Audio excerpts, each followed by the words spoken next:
Hi, I'm Meg Johnson and welcome to today's video, Tender Mercy Moment, where I tell you about a little tender mercy, a little individualized blessing that I've had in my life.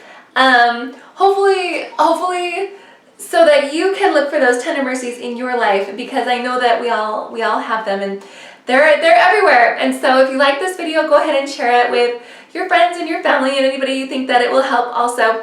But the story that I want to share with you today happened a long time ago when I first came out of the hospital.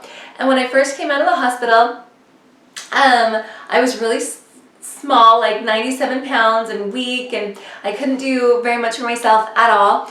And this one night I was laying on my bed, on my back, with my head on a pillow that had gone flat, so my chin was sticking in my chest like this. And I couldn't do anything about it. I couldn't sit up, I couldn't roll over, I couldn't do anything. And it was really hard, like, to be paralyzed and just be laying there, unable to even adjust, even fluff my pillow, like even do I couldn't do a thing. And I was crying. I was crying the ugly cry, you know, where your mouth is open and you're just heaving these huge sobs. And I don't know what it is about crying, but you can cry away all the sound. Like, you can cry so hard that there's no sound left. But you don't cry away all the tears. The tears just have an endless supply and they just keep on coming, even though there's no more sound left. And that's the kind of cry that I was doing, those big, heaving, empty, silent sobs with these tears that were just flowing. They were flowing down my face and in my ears and in my pillow. And when my pillow was so full of tears, if I turned my head to either side, it squished.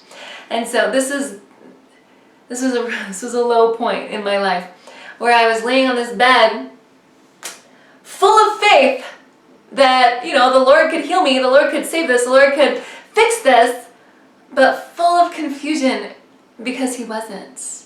He wasn't fixing it. He wasn't changing it. He didn't stop it. Like, He let this happen to me.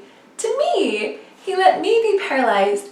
And I was crying and I was begging for Him to change this, begging for Him to stop this, begging for Him to make this right again, to let me walk.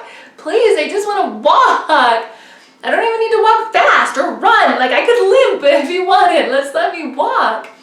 And nothing was changing. And I remembered working years before this. I worked at Disney World. And I worked in the Magic Kingdom, and you wear a costume. Everyone who works there wears a costume, even though I just worked operations. And so I would run to the locker room after my shift, and I would change my clothes lightning fast, and then I would run to the bus stop because I wanted to catch that first bus, because if I caught the first bus, it was likely I could catch the second. And if I caught the second bus, then, you know, I could get home timely. But if I missed that second bus, I had a really long wait for a next bus, like 2 hours. And so I was like running so fast, all the while praying, you know, Heavenly Father, bless me that I'll make the bus, bless me that I'll make the bus, bless me that I'll make the bus. And almost inevitably, I missed the bus. Almost always. And I would be so mad. I'm like, Heavenly Father, where are you? Aren't you the prayer answerer? Isn't that your job? Like why? I'm like the only, you know, I'm probably the only one praying here in Magic Kingdom. Like surely you can hear me. But for whatever reason, Heavenly Father wouldn't hear my prayer, or He wouldn't answer my prayer, I should say. I know He hears them, but He didn't answer them. This one, the way that I wanted. And so I decided that I needed to change my prayer. I still did everything else the same. I still ran to the locker room, changed my clothes as fast as I could, and then ran to the bus stop, all the while saying my brand new prayer. Heavenly Father, bless me that I'll have a good attitude if I miss the bus. Bless me that I'll have a good attitude if I miss the bus. Bless me that I'll have a good attitude if I miss the bus. I thought maybe a little bit of reverse psychology would work on Heavenly Father. Yeah, it doesn't. And so I would still miss the bus. But I would sit there smiling. And I realized that a lot of people missed the bus. And I made a lot of friends waiting for the bus. And I had a lot of good times that have been lasting memories for me. And you know what? Like, it's been so many years. I'm sure there were times when I actually made it to the bus on time. I'm sure there were times when I did. I worked there for a long time. But I don't remember any of those. I don't remember making the bus ever. Like, I only remember the times when I missed the bus and the friends that I made and the good times that I had waiting for the bus with my new good attitude that I'd prayed for. Like, and when I was laying on my bed, on my back, with my head on that pillow that had gone flat, with my chin sticking in my chest like this, crying those heavy, silent sobs, and with the tears just flowing into my pillow, making my pillow squishy and wet, I remembered that time when I worked at Disney World, and the time that I had to change my prayer. That for whatever reason, Heavenly Father wasn't going to answer the prayer that I wanted, but He would answer my other prayer when I changed it. And so I knew that I needed to do that this time too.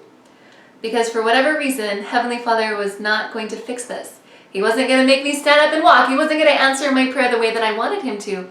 And so I changed my prayer at that time, in my heart, in my head, because I didn't have the strength, the physical lung capacity to say my prayer out loud. And so instead of asking in my heart, instead of asking for Heavenly Father to heal me, I changed my prayer and I asked Him to hold me.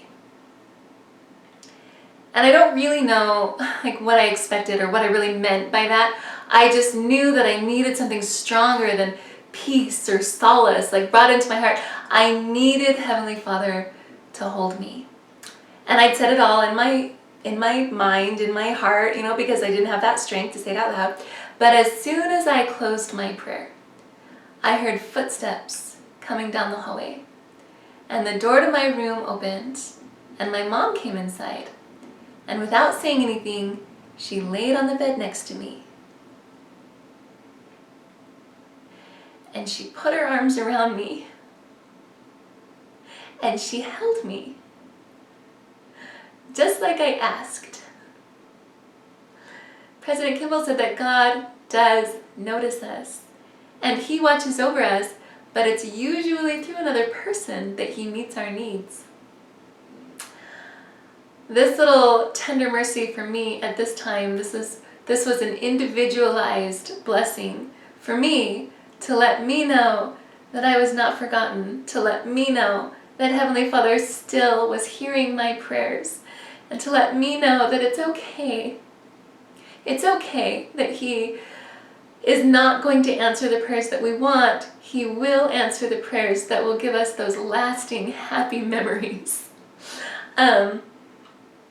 And I feel like that is what I'm experiencing right now, is a chance to make some lasting happy memories from my wheelchair. So thank you for being one of them this day where I got to share this extra special tender mercy with you, and shout it from this microphone that is YouTube.